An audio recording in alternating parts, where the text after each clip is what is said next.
Thanks, Nadine. Ladies and gentlemen, you're welcome to this edition of the news on Equinox Television, live from our headquarters in Cameroon's economic capital. Well, in our top stories tonight, Eric Mbacha and Tata Karin are the new winners of the Mount Cameroon Race of Hope. They crossed the finishing line first in the male and female categories, respectively in the 2019 edition of that race earlier today. And millions of Nigerians went to the polls today to elect leaders of their country in the general elections. President Muhammadu Buhari is seeking a new term in office, as well as Vice President Osantino.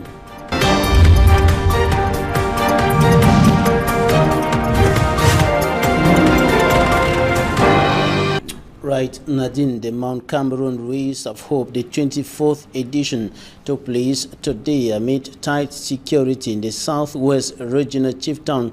Boya security forces were deployed in their numbers to ensure the security and safety of athletes. Over more than 200 of them, less than the 500 that was earlier announced, as well as spectators, inhabitants of Boya, who turned out along the road to cheer up the athletes who were taking part in the race. And Eric Mbacha from the northwest region of the country came first in the male category, and he crossed the finishing line after 4 hours 40 minutes and 9 seconds. And second was a newcomer on the classification table of winners of the Mount Cameroon Race of Hope, Ali Muhammadu, who crossed the finishing line at 4 hours 44 minutes 34 seconds. And of course, he's a new comer on that list of winners of the Mount Cameroon Race of Hope, as I earlier indicated. And last year's winner of the Mount Cameroon Race of Hope, Godlove Gapsubun, crossed the finishing line at 4 hours 46 minutes 9 seconds, and he came, of course, third on the classification table. And of course, in the senior female category, Tata Karin, another winner, came first, a little above 5 hours. The second, Ngalim Lizette, won in the 2017 and of course in 2018 as well. And the third, Yvonne Nguyen, and the first went home with 8.9 million francs CFA. That is in the male category. And of course the second with 6,230,000 francs CFA, and the third 4,450,000 francs CFA. Should be noted that the male and the female winners of the race, those who came at the first position, are all from the northwest regions of the country. Now here's an extract of the first in the male category, Eric Mbacha, and of course the first in the female category, Tata Karin. Take a listen. Last year I had a bad season because I had a broken leg. This time I had to prepare very well, though I had to prepare far away from my home due to insecurity. I was preparing in Fumbod in the West region, and the people there were so kind to me. And I'm happy that God has given me this victory today. Though the time is not good, my target was to beat my personal record of 4 hours 24 minutes to 4 hours 15. I've taken 4 hours 40. It's very bad, but I'm happy that I'm still the champion for this year. I was not expecting to win the race, but by the grace of God, I've done it in Jesus' name. Last year I was the first, and this year I'm still the first. So I'm very happy since last year I was first, and this year I'm still first. The first in the male and female categories. They spoke to the Cameroon radio television shortly after the race ended, and it was presided at by the Minister of Sports and Physical Education, Professor Narcisse Moale. Beyond to something else, civil society organizations in the Republic of Cameroon have blamed the Cameroon government for failing to solve the Anglophone crisis that has continued deepening for close to 3 years. Today, a number of them met here in the economic capital Douala yesterday to discuss the situation, and of course they made a declaration on the issue, painting a horrible and disturbing picture of the situation in the northwest and southwest regions of the country, and called on both parties involved in the socio-political and security crisis to drop down guns and come together on a dialogue table. Take a listen to Kwa Elizabeth. She is a member of Stand Up for Cameroon. The government of Cameroon has failed, and if we don't go into a dialogue, they will fail and even fail the citizens. Because if you find a government where appointed ministers, about 50 of them are in prison, you find a government that starts a stadium on the day they are coming for football, you find a government that declares war on its own citizens, we have all gone into bushes. And we believe that if the government can help us, the dialogue table is ready. Seseko, Ayoko, and then Paul Biya are all here. So these two people can dialogue and talk to the armed groups and the armed force to drop their guns, and we go on a peace table. Hospitals in the Republic of Cameroon, both in the public and private sectors, are still suffering from the problem of lack of equipment. And of course, the Nkonsamba Regional Hospital is one of the hospitals, and it recently received a gift of an ambulance from the elite of the locality. It was in this report by Immaculate Fogwe. In Cameroon, many rural areas are suffering with low emergency service providers, which in some cases has led to the death of some patients. The primary role of any ambulance service is to provide easy access to healthcare services during emergency situations. But the lack of this healthcare service in some hospitals is the reason why Bion Pierre is seated on this wheelchair today. He was involved in a ghastly road accident at the National Road number 5, but the availability of an ambulance to provide him first aid care was unobtainable. Sur la nationale numéro 5, lieu dit Monteferry. I was involved in an accident along the National Road number 5. While riding my bike, I was knocked down by a bus, making me go unconscious. I was carried to the Nkonsamba Regional Hospital. While there, I was in need of piles of blood. Unfortunately for me, it was unavailable. I was asked to be transferred to the St. John of Mata Hospital in Jombe. Sadly for me, there was no ambulance in the hospital to transport me.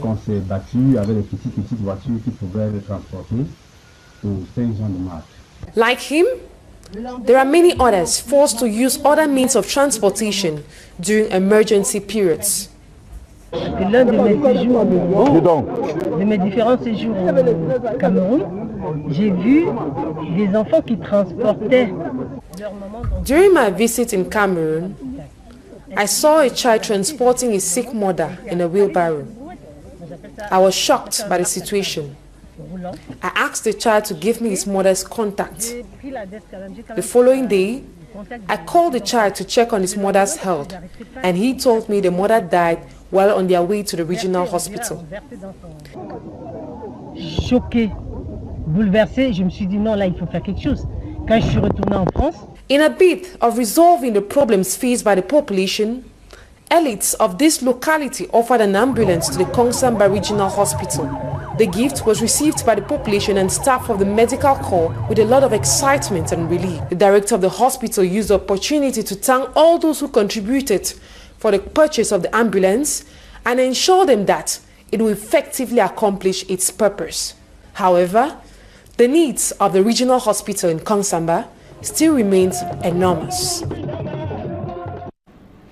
The presidential election in the Federal Republic of Nigeria has been rescheduled in some parts of the country as a result of violent clashes, which has so far claimed life in Rivers State. Over 72 million Nigerians went to the polls today to choose a new president and other officials in general elections. For me, Armstrong Sanda reports. President Muhammadu Buhari's first term in office is up as over 72 million Nigerians today went to the polls to decide who will be the country's next president. Although there are 72 presidential candidates slugging it out in the 2019 presidential election, 5 candidates stand out among the rest. President Muhammadu Buhari of the All Progressives Congress (APC), who wants to take Nigeria to the next level. Atiku Abubakar of the People's Democratic (PDP), who wants to make Nigeria work again. Omoyele Sowore of the African Action Congress (ACC), who wants to take Nigeria back. Others are Kingsley Mugalu of the Young Progressives Party (YPP), and lastly Fela Doroteo of the Alliance for New Nigeria (ANN), who wants to build a coalition of ideas around a strong ideology of a new Nigeria where things work and everyone is working to make things work.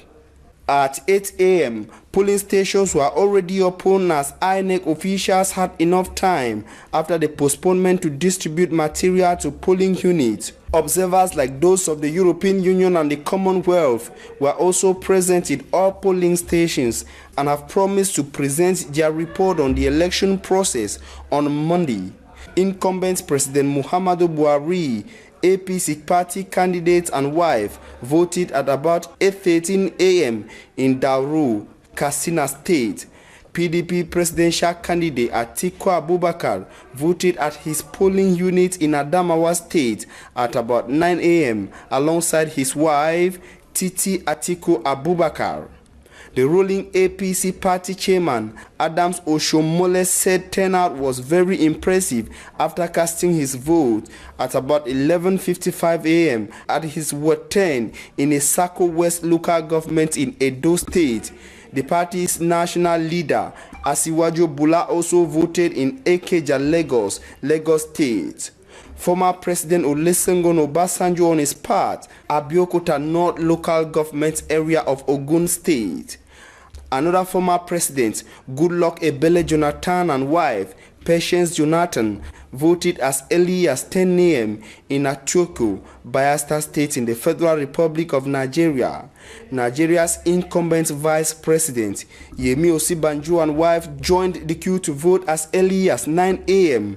PDP's vice presidential candidate on his part voted at about 9:13 a.m., after which he confirmed that some PDP party bigwigs were harassed by police in Nigeria. The election was not void of violence in most parts of the Federal Republic of Nigeria. A member of the National Youth Service Corps was reportedly shot and killed in Port Harcourt, Rivers State, which resulted to INEC rescheduling the election in this state of Nigeria. Partial results say Muhammadu Buhari has won in his polling unit in Sakin, Yara local government in Katsina State, over Atiku Abubakar of the PDP. Further reports also say that the PDP has lost the Benue State Government House polling unit to Muhammadu Buhari of the APC. And just hours before the polls opened, Gidam City in Yobe State was attacked by suspected Islamic militants or extremists, and dozens of residents fled. Cuts Euronews.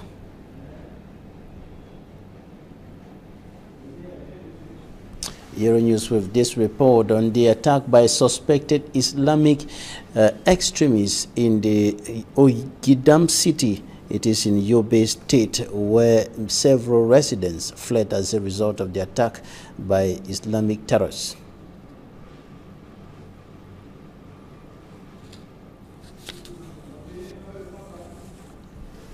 We're not going to have that report in this newscast. We continue to talk about Pope Francis, who is leading a conference on sex abuse in the Vatican, and some 200 senior church officials have been convened to confront what he called the scourge of sexual abuse by clergy. Catholic priests from across the world have been found guilty of sexually abusing both adults and children, and the Church is accused of trying to cover up some of these crimes. But on the third day of the Vatican Summit on Child Abuse on Saturday, at least 2 Catholic archbishops gave out positive messages. Ma io sono moderatore di un piccolo gruppo francese.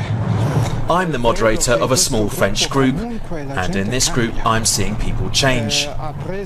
They're becoming aware of this big problem for the Church, and I think things will change. I don't know if something big will happen at the end of this meeting, but things are moving forward. I'm very happy. I sense that there is a commitment to ensure that our children and vulnerable people are safe, and we are also committed to high standards in that, and also to accountability for those standards. So my hope is that, by the end of the meeting, when the Holy Father speaks, he will call us to commitment, prevention, scrutiny and accountability. But victims' groups say the Church has not done nearly enough to address its crimes. In just one country, Australia, a government report in 2017 found that tens of thousands of children had been abused over decades. That's it for this edition of the news, and we wrap up with this information on Senegal. Macky Sall will be facing 4 other candidates in the presidential election scheduled for tomorrow. And of course, that's where we draw the end to this edition of the news, Nadine. Yes, Babila, Jonathan, mesdames et messieurs, c'est la fin de ce journal. Merci pour votre aimable attention et passez d'agréables moments en compagnie de nos programmes.